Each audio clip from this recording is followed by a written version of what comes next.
তখন 12 বছর সিরিয়াল করার পর মনে হচ্ছিল যে নিজেকেই কি ঠকাচ্ছি আমি, প্রেম টেমের জন্য সময় ছিল না। কারণ হচ্ছে আমি মেগা সিরিয়াল আমার প্রথম, আমার ফার্স্ট লাভ, ক্লাস 6-এর প্রেম। আমাকে তো অনেকে বলে পাগলের ডাক্তার। হ্যাঁ, দরকার নেই, থাক, হিপোক্রেসি করি যে না আমি ফাইন, আমার সব ঠিক আছে। অনেকে লিখতো হ্যাঁ বড় লোক, বড় পেয়েছে, এত ঘুরছে, ওর হাজবেন্ড আছে, হয়ে যেত ওই জন্য বসে থাকা উৎকি তোমায় ভয় পায়। হ্যালো, আমার এত ভালো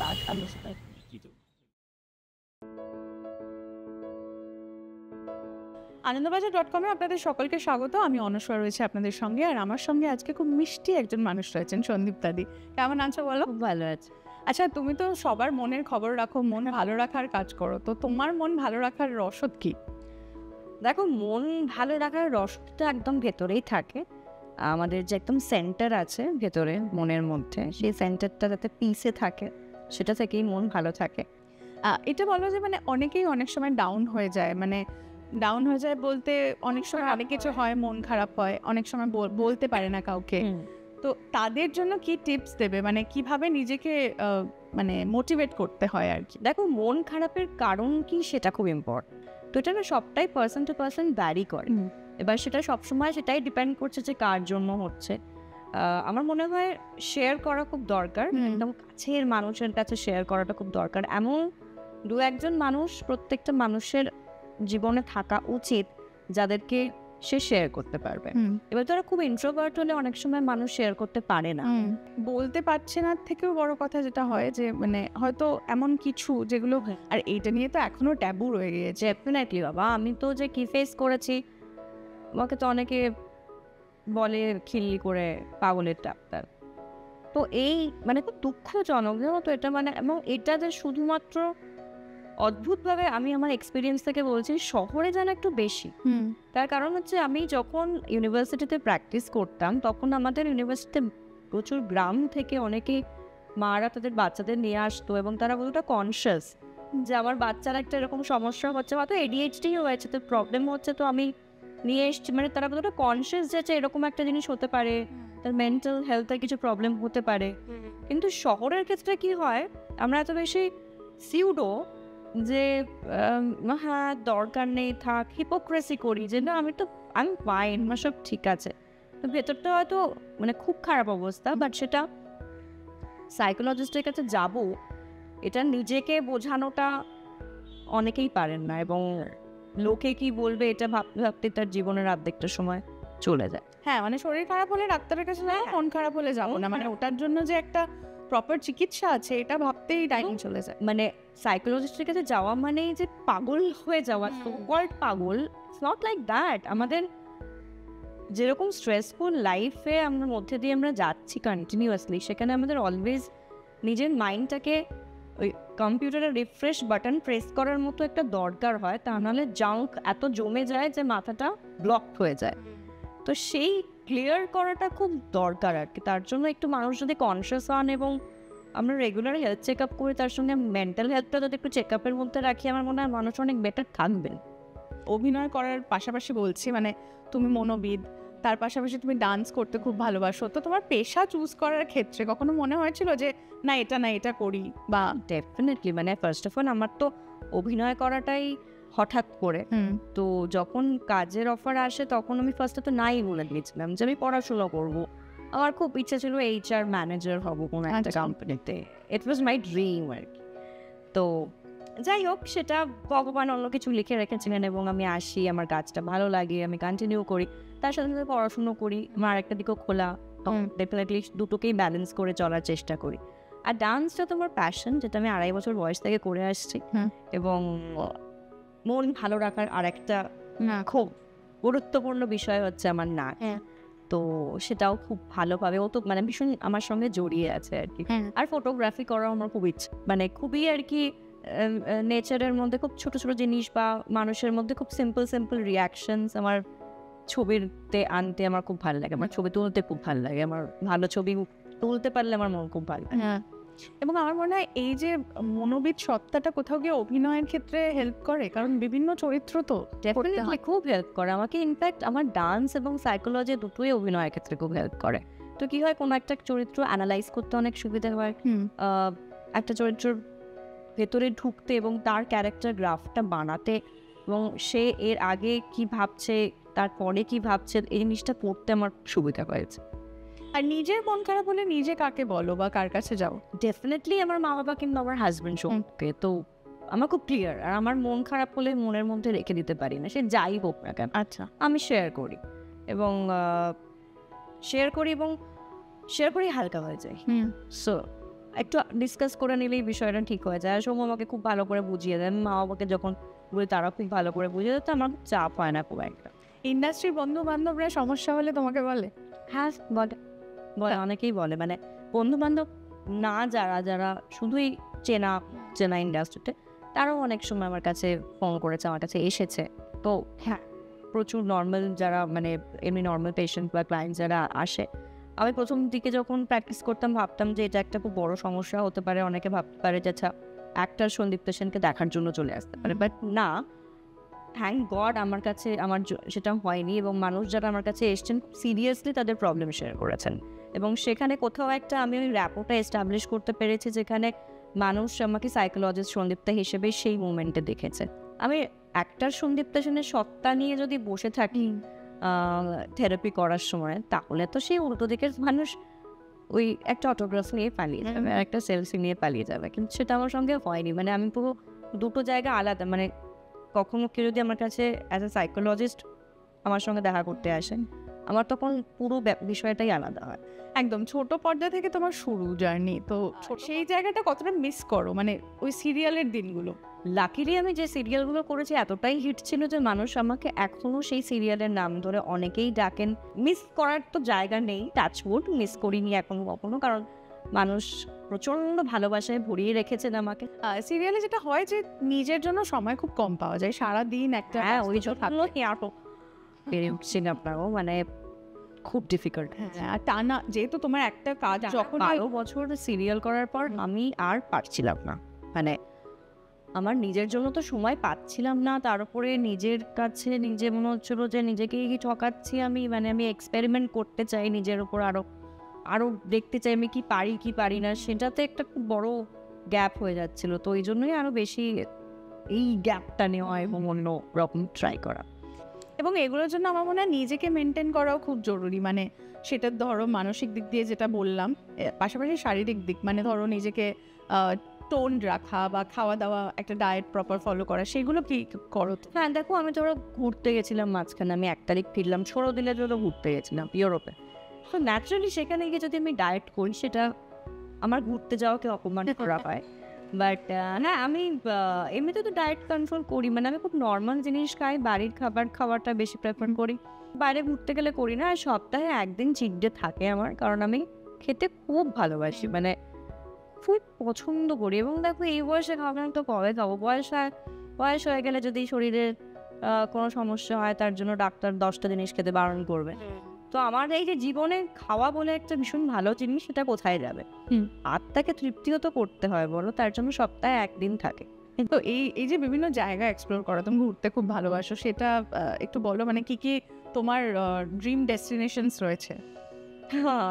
অনেক আছে ড্রিম ডেস্টিনেশনের মধ্যে, অনেকগুলো জায়গা কভার করেছি অলরেডি। তো জীবনে আমি 1 মাস প্রায় সুইজারল্যান্ডে কাটালাম, এবং ইটালি ঘুরেছি, US নিউ ইয়র্ক ঘোরা হয়ে গেছে, ইন্ডিয়াতে অনেক ভালো ভালো জায়গা আমার ঘোরা আছে। আমি সোলো ট্রিপ করেছি হিমাচল প্রদেশে।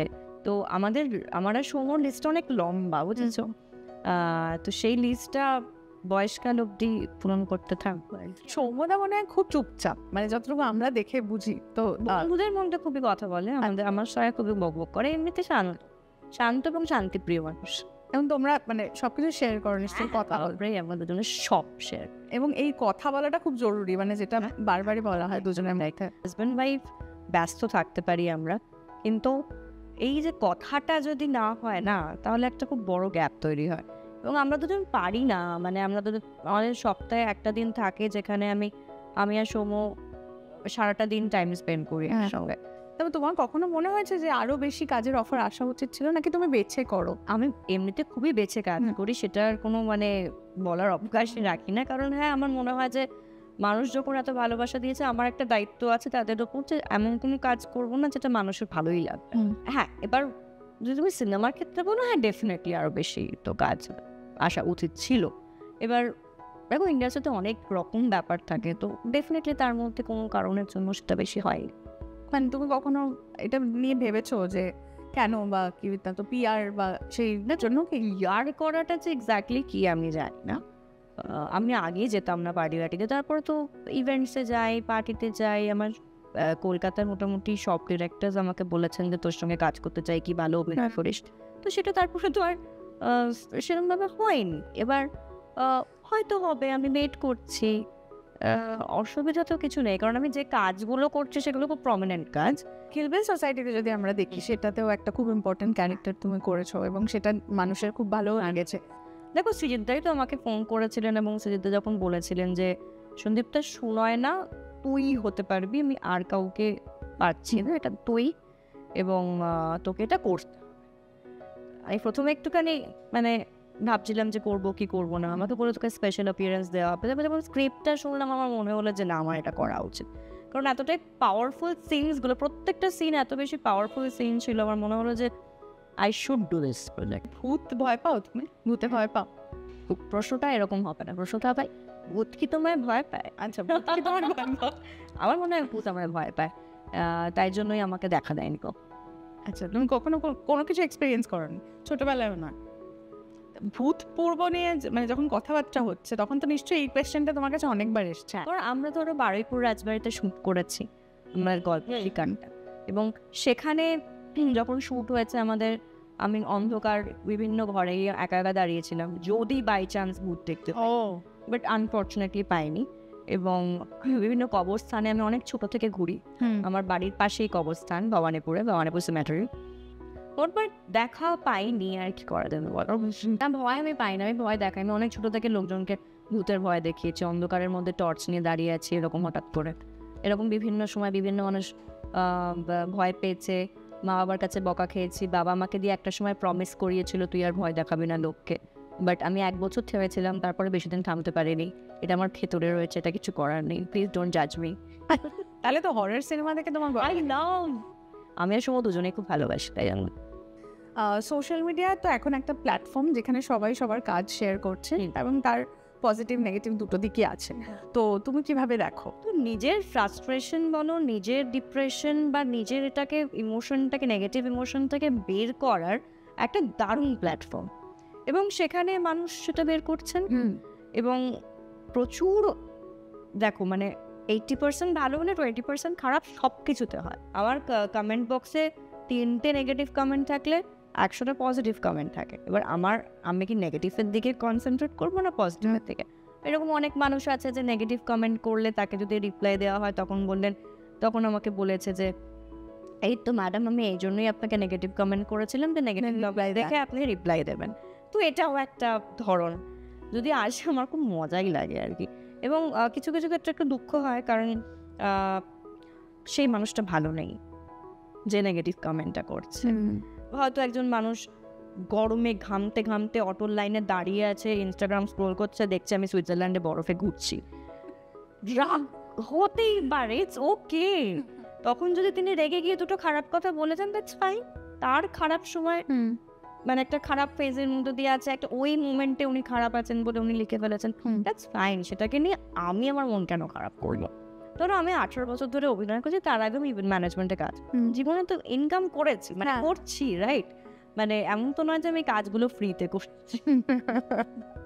কিন্তু তা সত্ত্বেও ঘুরতে গেলে, আগে যখন ঘুরতে যেতাম তখন কেউ কিছু বলতো না, এখন হাজব্যান্ডের সঙ্গে যখন ঘুরতে যাচ্ছি সব অনেকেই, এখন কমেছে, মাঝখানে যখন প্রথম বিয়ে হয়েছিল অনেকে লিখতো হ্যাঁ বড় লোক বর পেয়েছে, এত ঘুরছে। আমি জানি এতে মানুষের প্রবলেম কোথায় ভাই? মেয়েরা কেন মানে নিজেদের পয়সায় ঘুরতে পারবে না? আমার চাইলে আমি কেন একটা দামি পারফিউম, একটা ব্যাগ, একটা ঘড়ি কিনবো না? আরে ভাই আমিও তো ইনকাম করছি, আপনার আমি ফ্রিতে তো না, ওটা নাকি বড়।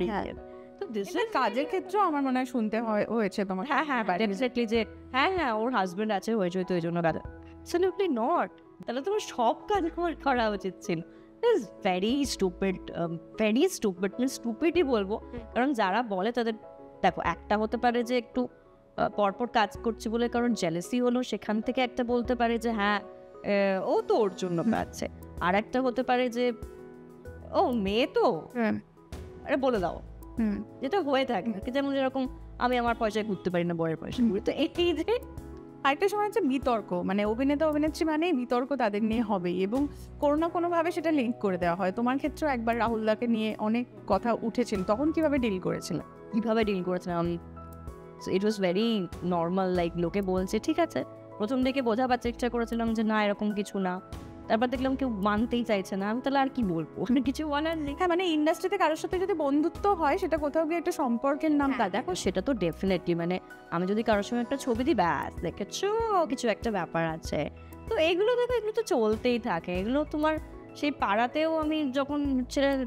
প্রচুর ছেলেদের সঙ্গে খেলতাম, ফুটবল ক্রিকেট সবই খেলেছি, তখনও তো বলছে ওই দেখো মেয়ে তো গেল ছেলেদের সঙ্গে খেলছে,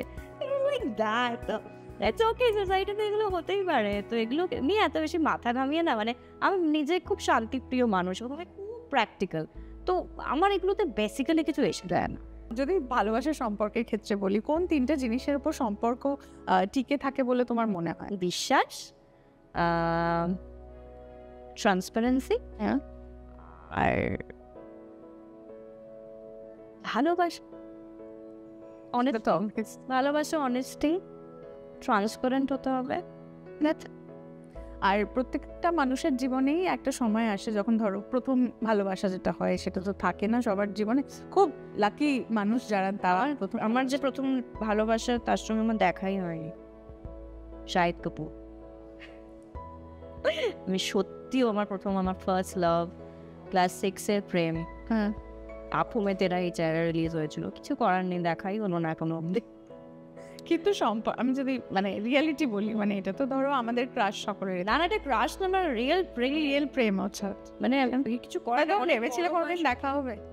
ডে ড্রিম করতাম ছোটবেলায়, শাহিদ আর আমি একসঙ্গে ডান্স করছি, I was very serious.